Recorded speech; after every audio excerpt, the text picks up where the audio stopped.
സമയം ഇത്രയല്ലോ. കൊച്ചിനിന്ന് സ്കൂളില്ലായിരുന്നു. എന്നാ പറ്റി? വീട്ടിൽ നിന്ന് കയറി വെച്ച് പോകുന്നതാ? എന്നതാ പിണഞ്ഞത്? സ്കൂളിൽ പ്രശ്നം വല്ലതും ഉണ്ടോ? ആൾക്കാർ കാണുന്നു പറയാതെ. ഈ സമയം നമ്മളെ അറിയാവുന്ന ആൾക്കാരെ ഇവിടെ മൊത്തം. നീ ഒരു കാര്യം ചെയ്യും, വണ്ടിയിലോട്ട് കയറി. എന്നാ പ്രശ്നം ഉണ്ടെങ്കിലും നമുക്ക് സോൾവ് ചെയ്യാം. നീ വാ, പറയുന്ന കേക്ക് പെണ്ണേ. ഡിസമ്മേ,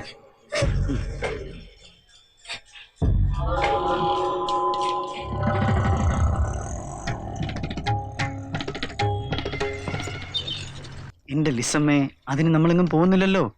ഒരു വരട്ട്, ഒരു ഷോക്ക് ട്രീറ്റ്മെന്റ് ഇല്ലാതെ ഈ പ്രശ്നമായിട്ട് വീട്ടിലോട്ട് ചെന്നാ എന്താവും ഗതി?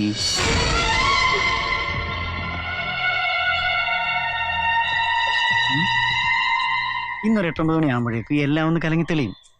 മാർക്ക് കുറഞ്ഞൊരു പ്രശ്നമല്ല എന്ന് പ്രിൻസിപ്പാളും നിന്റെ പപ്പായും ഒരേ സ്വരത്തിൽ പറയും.